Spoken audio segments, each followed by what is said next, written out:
Hope you don't think I've forgotten about this series. This is the second episode of turning my AAP-01 into an AK with the help and assistance of Firewad.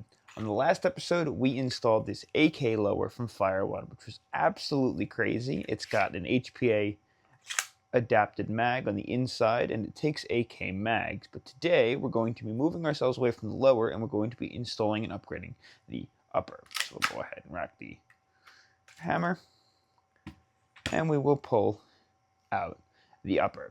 Now, during this entire upgrade, after I put this aside, what you can do is after you get a hold of Firewad's kit, you can go ahead and he offers hardware packs, which are super cool. It comes with all of the necessary hardware to do these upgrades, so you don't have to go to your hardware store and mess around with those small little boxes and drawers that are usually just an absolute disaster and mess from other people just tossing things all over the place. They're just not organized, and bulk buying them can be super expensive. So this is clutch. Huge thanks to Firewad for sending this out. For this upper, it comes with the entire handguard, and you can choose to get this handguard without the adapter for the AK lower and run it just on your AAP-01 if you choose to, but this is the one that will work with the AK. This is another portion of the upper. This one goes on the rear side of the upper, this is like the back side. This is your stock adapter. You can also have it in a AEG tube stock. I just picked the rail stock. Your barrel stabilizer, which I'm not going to use, and I'll show you why. And these are two spacers that are needed for your rails, and I'll show you how those all install in just a second. I brought out, this is the suppressor from Modify that used to go on my PP2K. I actually prefer my PP2K as a shorter build, so I'm going to show you what I'm going to do with this. I'm going to make it look like an AK/Honey Badger, and maybe it'll look awful, maybe it'll look super sick, but we're going to see. We'll just go ahead and dump out all of the hardware now, and we'll begin the installation process. I'm really excited to see this all come together. I will be honest with you, I installed this previously once before, and I didn't realize I had printed the wrong upper. So I took it all apart. I printed the one that couldn't go on the AK adapter. It was just designed for the AAP-01. So this will be the time that I'm installing it correctly onto the AK adapter. And I think we got all the parts out. Okay. So what you're presented with is the 3 rails. And you're going to have all of these screws and cleats for your M-lock. And then a bunch of screws and nuts. To start the upgrade, it's actually on the simple side. You're going to start off by taking your upper and then the rear portion of the upper. And what you want to do is match up these 4 holes with these 4 holes. And you see how it's got that notch up here? That's actually for your sight to peek through. So we're going to butt it up just like this. And we're going to take the 4 thicker screws, and we're going to screw each one into the holes individually. It'll just thread through the plastic, so it's probably a good idea to pre-drill them first and then go back through, and we're going to screw them in the rest of the way. I also find it's easiest to have some sort of an extender so that you're not risking stripping that screw, because this is a small, like, narrow space to get into, so you're going to want to be able to hold the screw or the driver far back. And that's actually in there nice and sturdy. We'll get the other one in place. And I'm just going to screw all 4 of these in. We'll come back.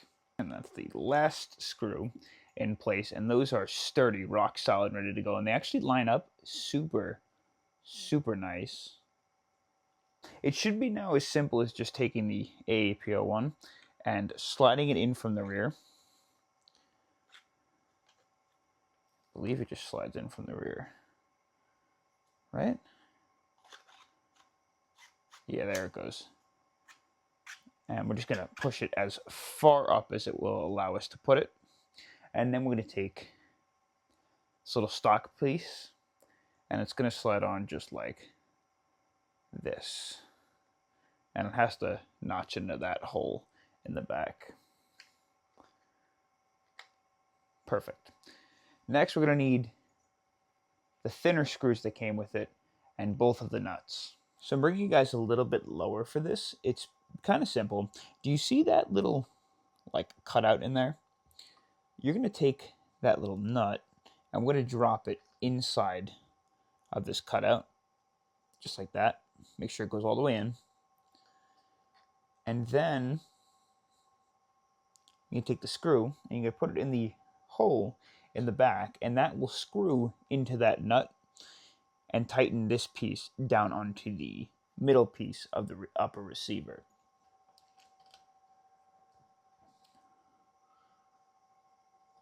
It should tighten down nice and smooth. And then we'll just go ahead and flip it around and mimic that same thing on the opposite side. Perfect.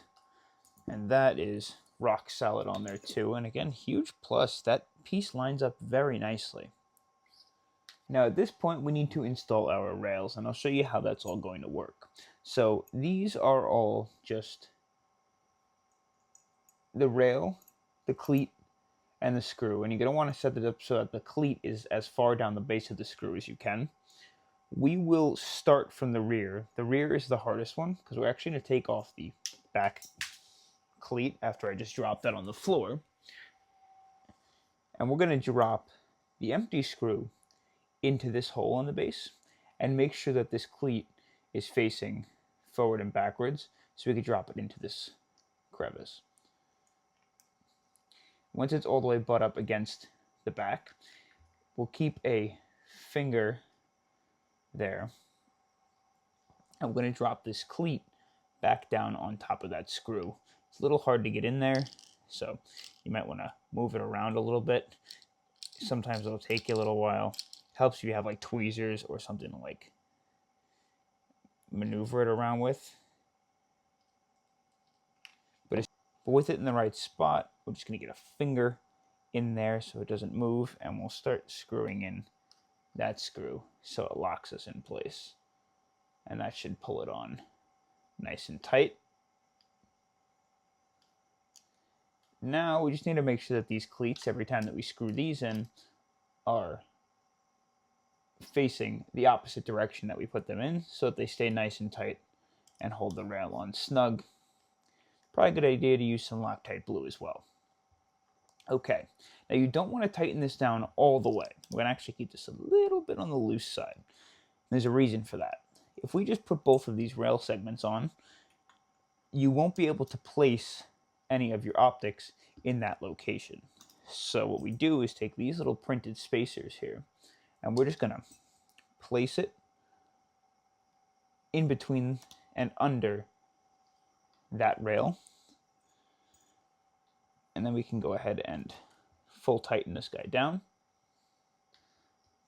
And then when we get this rail back on, and again, same thing, position it so it slots all the way down, it'll create that space here that allows us to now utilize this space for optics as well. So it continues the rail segment. Instead of having one ginormous rail, you can put on a bunch of the smaller segments, which is nice. Now the same thing with that nice and tight. We want to keep this one a little on the looser side, just so we can slide that other spacer in place like we did in the other side. And we'll tighten that down right on top of it. And then we just got to get our last and final rail segment in place. And then we'll tighten that guy down as well. Now, as we're kind of wrapping things up, you do have a barrel stabilizer that comes with it, and it just goes up in the front like, it looks like, let's see, I think it's this way. But we're not going to use this, actually, because it won't fit around the suppressor, and I thought putting the suppressor in here might give it more of like a honey badger look. So we're going to see if we like this or not. Might hate it. If I do, that's a shame. I love that. That is so cool. It adds some extra weight to it too. And now we should just be able to toss this guy on top of the AK kit. There we go. What the heck are we doing? Do you see that thing? It's looking like a SMG now. I mean, it's not super AK-like. It's like M4 Honey Badger AK, but I don't know. I kind of dig that. Now, for anyone wondering, I actually printed this in a 100% infill with ASA plastic using my Bamboo Labs P1S, and it came out phenomenal. What we're going to do now, because I physically can't not see it like this, is throw a stock and an optic on it, because I just want to see what it's going to look like. So we'll throw this guy on the back. Hopefully it sits nice and snug, and it does. This might not be the stock that I'll wind up using specifically. I might want something a little bit different, but this is just the only rail-mounted stock that I have on hand right now. And all right, I see it.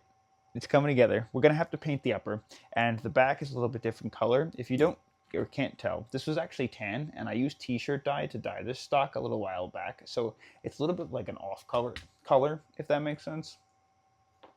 Because obviously it's like black t-shirt dye. Yes, you can black t-shirt dye plastic. Super nice, and it actually doesn't come apart or like come off slowly, which is really nice. And we're just gonna throw this guy up on the front. We're gonna wind up obviously using a different optic, but just throwing on something cheap that I have lying around. Yeah. This used to be a pistol. That is absolutely nuts. Absolutely nuts. I hope you enjoyed that upgrade.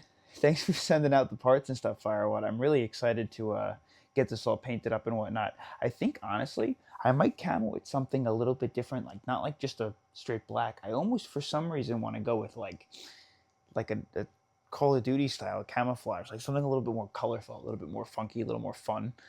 I might do it. I might just do it. But for now, I'll catch you in the next one. Peace.